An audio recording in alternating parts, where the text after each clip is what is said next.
Most of these arguments are coming from males.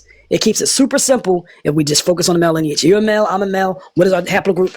It's alphabetized from the beginning to end, meaning A starts first. A is the beginning of human history, with the latter haplogroups they found later being more recent. So that the male lineage is super, super simple.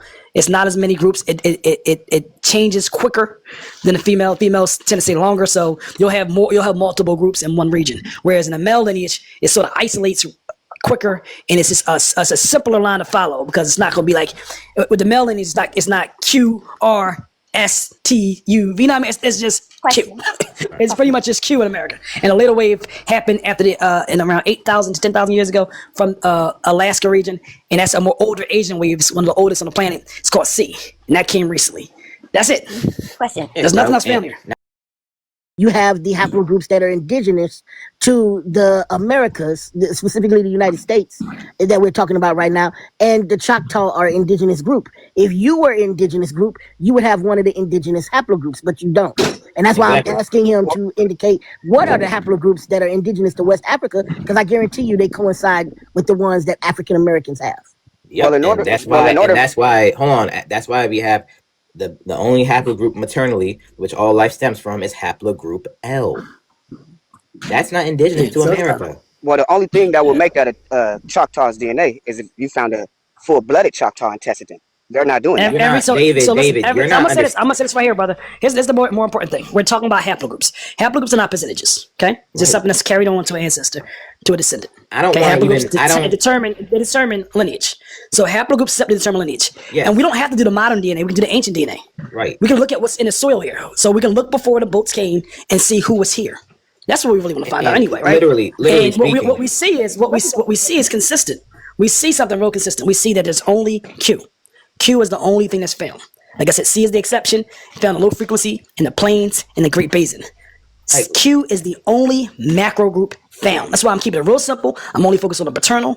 It's if you're male, were you here? Was your daddy here? So if your daddy was here, your daddy's DNA would be found in the soil. Right. We do not find haplogroup E anywhere in the Americas. Right. So that means if you're saying it's a conspiracy against you, that's fine. But what we don't see is any black man being here, with the exception of the people who possess Native American ancestry. So, and with that said, literally speaking, you can't. That's why there's not. I don't want to make this dark, but there's not enough. Some might say grape or admixture that can be put in you that can change your haplogroup. There's not enough. There's really not enough. So when you take that DNA test, why does Southern African American DNA come up? Because that's part of your DNA, and they have tested other groups and it matches. But David, here's the thing I'm saying, right? When we're talking about haplogroups, that's your personal lineage, and all human beings on the earth are going to have a haplogroup. They're going to have a haplogroup they belong to, whether you're indigenous, because you're a human being, aren't you, David? Like me, like OHF, like Red. But does that show up on your DNA test? Like a Necram 81. You're a human being. You're a human being. Does it show up Southern families? Hold on. You're a human being, sir. So literally, you're gonna have just like everybody else on this earth is gonna have a haplogroup that's indigenous to the Americas, or Europe, or Africa, or Asia, or hold on, let's scroll down, or Australia. You're going to have a haplogroup that's indigenous to one of these places on the earth. So I like what he's trying to do. Can you swing over to the southeast quadrant of the United States, please?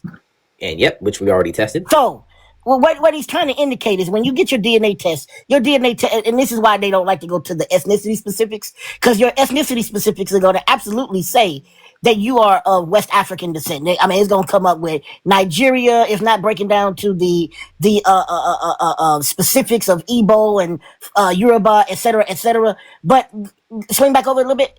What he's indicating is when it goes to a further breakdown, that a certain number of those African descendants have populated in these areas, which is not strange because this is the same areas that the slave ports were in and slavery took place, right? So only thing that DNA test is saying is that a current group of Africans descendants are currently in Alabama, Mississippi, in those areas. It's not saying that they're indigenous. It's saying that because all of those groups that you're indicating will also say that those groups came from Africa. So southern, so when it says you have southern Mississippi origins, it will definitely tell you that those southern Mississippi origins stemmed from the transatlantic slave trade. I don't know how you forget to leave that. I mean, well, how you left that out, but I know it's intentional.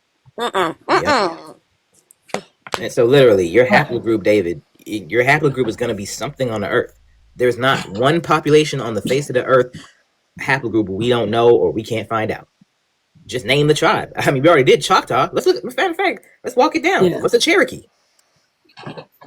Cherokee, they're going to be like European ethnics, so you're going to see R and Q, like pretty much R and Q. But it's not hard to really figure that stuff out. Bro. Primarily defined by Native American maternal markers is going to be A, B, C, D, and particularly X, along with Y DNA, Q, and C.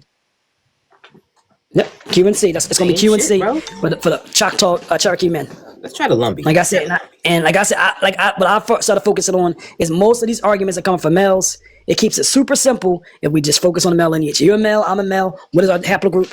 It's alphabetized from the beginning to end, meaning A starts first. A is the beginning of human history, with the latter haplogroups they found later being more recent. So that the male lineage is super, super simple. It's not as many groups. It changes quicker than the female. Females tend to stay longer, so you'll have multiple groups in one region. Whereas in the male lineage, it sort of isolates quicker, and it's just a simpler line to follow because it's not going to be like with the male lineage. It's not Q R S T U. You know what I mean? It's just Q. It's pretty much just Q in America. And a later wave happened after in around 8,000 to 10,000 years ago from Alaska region, and that's a more older Asian wave. It's one of the oldest on the planet. It's called C, and that came recently. That's it. Question. There's nothing else found here. Now I just pulled up Algonquin. A2, C1, notably high frequency of X2A for maternal. For paternal lineage, we go to Q, haplogroup Q. What did the people look like in America prior to 1492? Well, they're being described. they're being described, right? I'll look up this picture. Did they? They're being described, right, man? But here's the thing: if you disagree with what we're saying, after he's finished presenting, I'm gonna let you go and just say what you think. Which I don't think is supported by evidence, but nonetheless, you may surprise me. But let's let Chase finish. After that, I'm gonna let you go for a couple minutes. You've been waiting patiently, so I'm just gonna let you give your thoughts. Yo, what the heck? Why do y'all keep doing this to them? They keep getting them. Like, who is? You can't see who does it? It just says remove panelists. I don't know who's reporting them, but they keep just reporting Chase. Like every time he come up here and he be cooking, they keep giving him. I thought somebody. You know what I thought had happened? I thought somebody put somebody on the big screen that you didn't want on the big screen. I didn't notice Chase. No, Chase is up here. They've been reporting him every time he's been live. I don't know. He's been up here doing his thing, and like seriously, like it's bad though. He been up here, kind of, So just give it 10 minutes, bro, and just come back. I don't know. I hate this, man. I hate it. I hate the fact that we can't get a second account, Chase. Just get a second, build a second account. We'll all follow you, man. Because they trying to get you. they trying to get him. I don't know. Too much information, man. By now, I don't know what's up, man. Cause you got to be able to switch, flippity flop. Hey, I heard you could get in trouble for false information. You could get in trouble for that. Well, the thing about it is we don't have. So let me tell you what's happening, Dave. None of us got false information. We're reading all the information that's easily verifiable. So nothing I say is ever going to be contested because I don't usually make claims that I can't support. So I never have gotten in trouble for false information. Right? So generally, even though they might report it as false information, I don't get in trouble for false information. Right? Unlike you, I make the stuff I say can easily be substantiated. Now, if the historic record is wrong, it's all wrong, then therefore maybe everything can be corrected, and then you got some outstanding, fascinating history that we haven't covered yet. But the baseline of history, which I cover, and all the facts that go along with it, there's nothing wrong. Everything you say is fake. Like you implying that you're somehow indigenous genetically without evidence of the genetics is fake. Okay, because you're not Q and C, so you're not paternally here. Okay, that's just the reality. Unless you take a DNA test and you happen to be Q, but you don't even want to take a DNA test because you don't want to see the results because it's going to be more than likely mathematically something that you don't want to see. Well, it's going to be mathematically something that's going to link you to Africa. So we know from a genealogical standpoint that you're African because you showed your paperwork. You showed that you're part of the African cohort within America that is black and Negro, and it says that on every single solitary document. So you are a black Negro, mulatto, which is African. That's African, not code word for African. It just means African. right? And then mulatto means mixed African. You don't accept it.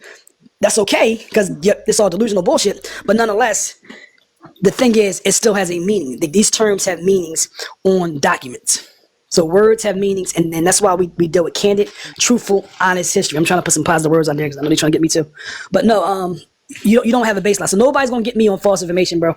Everything I'm saying, I can substantiate it. I know I can substantiate it. You have the hidden history, mystery history that we can't find. You believe something that you can't support with evidence. You believe that somehow black people who were only 30 in 1670 are the founding population of the Americas.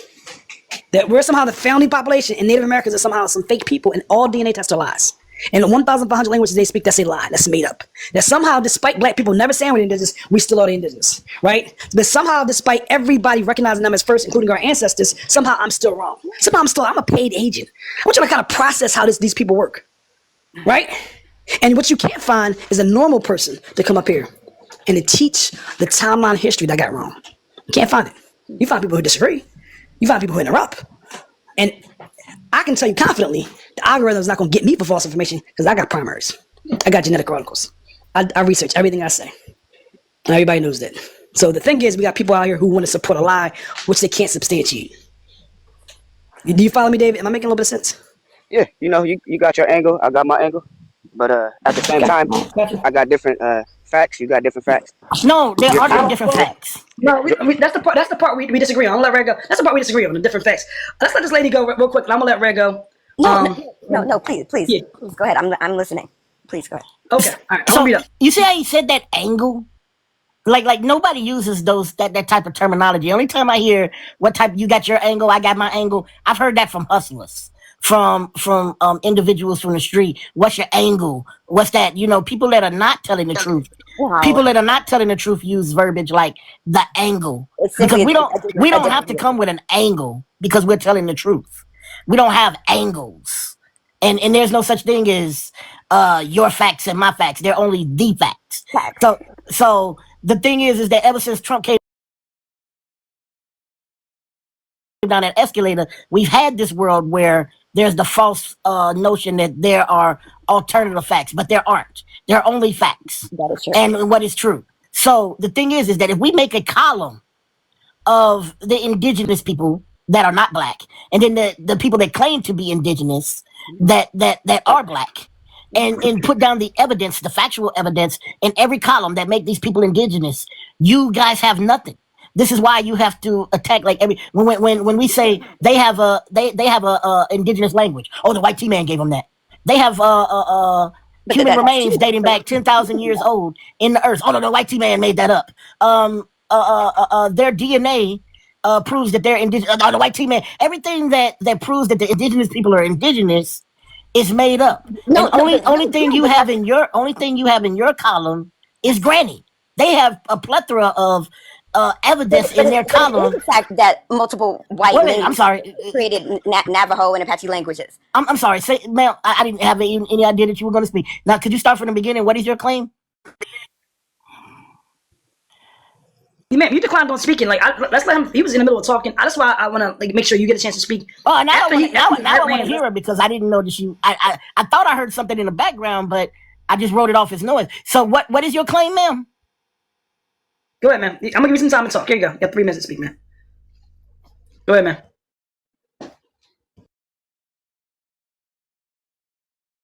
Yeah, so, ma'am, I didn't reach your mic. Let me help you out. I didn't reach your mic because he was in the middle of talking. I don't like when y'all just interrupt him, but yeah, go ahead, man. It's all yours. I apologize for interrupting, but it is a fact that that multiple white linguists did create different Indian languages. That is a fact.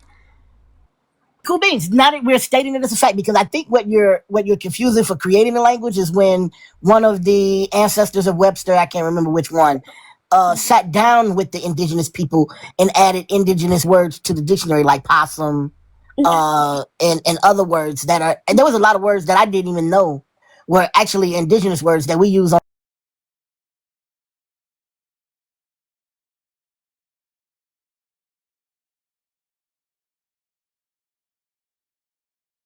a French word. And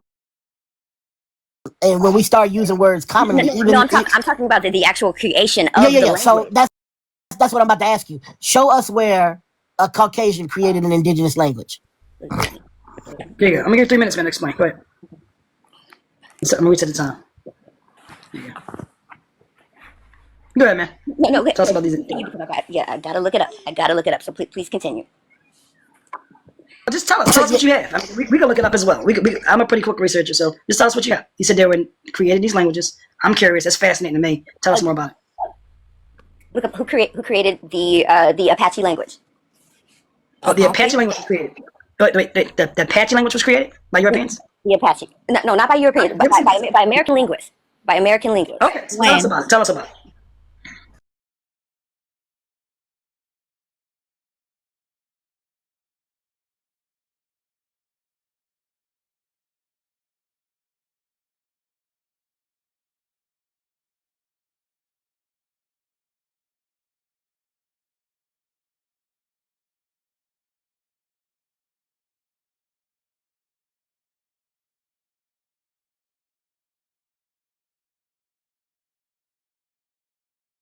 It's like who created many of the American Indian languages. Okay, I think I know. Can we get some details? Let's get some details, man. Let's make sure that we're following. Then Red is going to kind of follow up and infer what you're talking about. Give us some more details. I want to hear what all of this. Okay, hold on, Miha. Hold on. I watched an article. Wait, did she just say Miha? It's showtime, man. Go ahead. It's all you. I watched an article that said that American linguists created many Indian languages. Okay, use your time, man. This has got a lot of time. Give us details. I'm trying to pull it out of you. Go ahead, talk.